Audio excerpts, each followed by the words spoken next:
Hey everybody, WatchThisReview here with my community meet and greet video. Last time one of these things came up, I just tossed up a Green Goblin review, which, as an example of my work is a great example of how I do things, but I figure, I should probably do a who I am and a what sort of stuff I do, just because if you looked at that you'd assume I'd only do Marvel Legends, which of course is wrong because I do a lot of other stuff, obviously.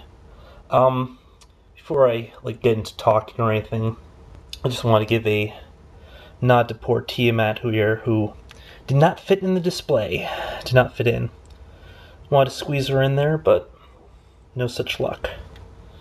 It's an incredibly kick-ass figure. It's the art effects. I think it was a Toy Fair exclusive repaint of Bahamut from the Final Fantasy VIII. But enough about that. Let me just quickly talk. Okay, so I picked these guys a number of reasons. First and foremost, it's a good representation of the sort of stuff I do. On this end, we have the Series 6 Wolverine. I think that's the Series 6. The DC Universe Classics Wildcat. The Marvel Legends Nemesis line Tigra. Marvel Selects Thor. Spider-Man Classics, I think it was Wave 2 Rhino. Could be wrong. And Red 13 from the Play Arts Final Fantasy series. Now, I do hit just all across the spectrum. I do notice that a lot of my viewers tend to prefer the whole Marvel stuff, and honestly, I'm more into Marvel than DC myself. Just because I more grew up on Marvel. I mean, I was aware of DC all the time, but, some things resonate more. But yeah, most of the stuff I do upload is Marvel, but I will be doing a bit more of the DC stuff going forward, just because Marvel isn't really releasing as much stuff in the 6-inch scale, which is the scale I prefer. By the way, I've done reviews on most of these guys already, except for the Wolverine here, and Red 13, which I never uploaded a review for. But, that's coming along, so you can just look for these. I'll probably just toss, links up to them real quick if anybody's interested. By the way, because WatchThisReviews, it's a bit long to type out and so forth and to call me, just go with WTR if you want. Easy reminder, Wolverine, Thor, Rhino, WTR, or Wildcat, Tigra, Red 13. Again, WTR. Still a little mnemonic learning device there, And in case you're wondering, how I do my collecting and so forth, I've only really been collecting since March. I don't know if I've mentioned this or not, but I was really out of collecting anything for a long time, except for a thing here or there. But March is when I really started getting collecting, because I was going through a Marvel vs. Capcom 2 sort of revival, and then decided I had to go get a Sentinel, and then it just sort of went out from there. So yeah, but when I'm collecting, one thing that I'm always looking for is figures of characters I like, such as, Wolverine, obviously, and then Rhino.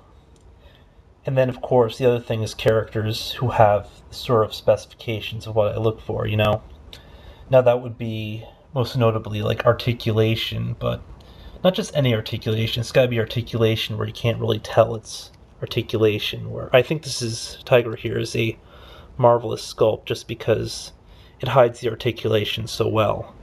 You have a torso joint here, so it's not noticeable. You have this wonderful elbow here, which is a lot easier to use than some of the double pin jointed ones. And then, of course, there's no blocky ball joint up there, or, well, not blocky, but you know what I mean. Only problem is her legs kind of suffer. This joint's pretty crappy. Then don't like the fact that you can't see a knee very clearly, but, small sacrifice. Then Thor here, he's just a completely awesome sculpt. He's got a crazy amount of detail, which I do love.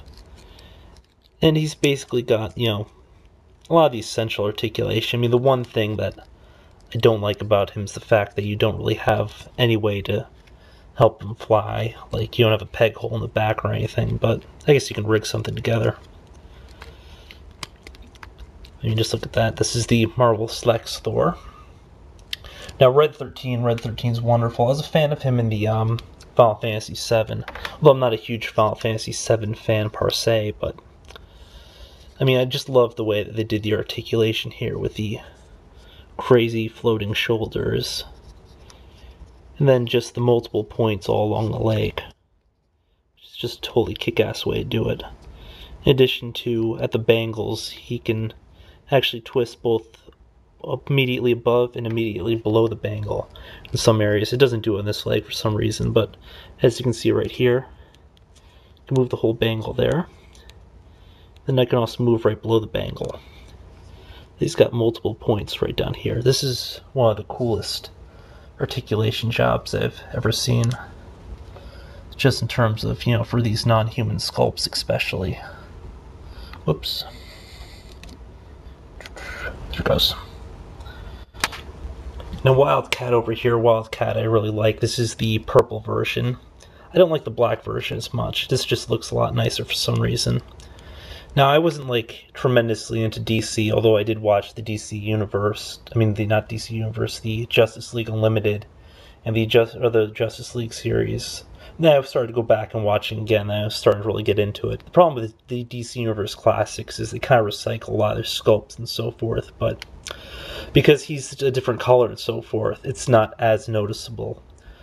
But, I mean, if he was, like, in his black version, I'd probably see, Black Manta and just the dozens of other ones that they used that particular sculpt for. Then they also went for, same basic everything. But they have a great thing about the DC Universe Classics is you never get like any really spotty articulation jobs because they basically use the same articulation for everything, which is a pretty good convention, but it gets boring at times. Now, I also collect like a bunch of the smaller scale stuff, like the Marvel Legends Showdowns and some of the Marvel Universes, and of course the Secret Wars stuff, but I'm not as much of a fan of those lines because a lot of their builds really look kind of similar, especially around the torsos, which they basically use two of the same torsos for a lot of their ones, and I don't particularly like either torso build, so kind of leaves me out there. But I mean, obviously, I'm going to pick up just like a whole collection of mutants and the X-Men and so forth for that scale, but I'm not sure what else. In addition to all that, I collect a lot of odds and ends, like this dragon here. Also a bunch of like horror figures and stuff. I'm also really small and big on figurines, actually. Like Chun-Li from Street Fighter here, and Lakitu from the Mario series. This was a promo item from the Toys R Us Street Fighter 4 release. This, you can just pick up anywhere these days. I'm also a fan of anime and manga. This here is, I forget what the hell his name was. I think it was Sido from Death Note. Really cool looking character. Not that cool of a character in the show, but, I do review manga from time to time, but those segments aren't as popular, so I don't do as many of them. I also do occasionally do movies, but those are even less popular, so I do even fewer of those. In part because I don't show as much of like any footage from the actual movie just to avoid copyrights and stuff. And of course I also do comic reviews from time to time, but again, not a very popular segment, so I don't do as many of those. Now if you were to ask me why I collect, and really I probably should put this like in the very front of the video, whatever, but I mean, straight away I couldn't give you a 100% satisfactory answer. I mean, one thing is, I'm kind of a completionist. Second of all, I do enjoy the actual process of like going out and like looking for all this stuff, even if like more often than not it results in like disappointment and like trying to get a great price for a lot of the stuff on eBay and so forth. Although often for a lot of these series that you can't find in stores like the Walmart exclusives, you really can't get a good deal of on eBay either, so you're kind of screwed no matter what. But the biggest reason is I like having physical representations of the characters I love from both the cartoons and comics and so forth, such as Sabretooth here, who also I think will probably have a review going up at about the same time as I post this, in case anybody's interested.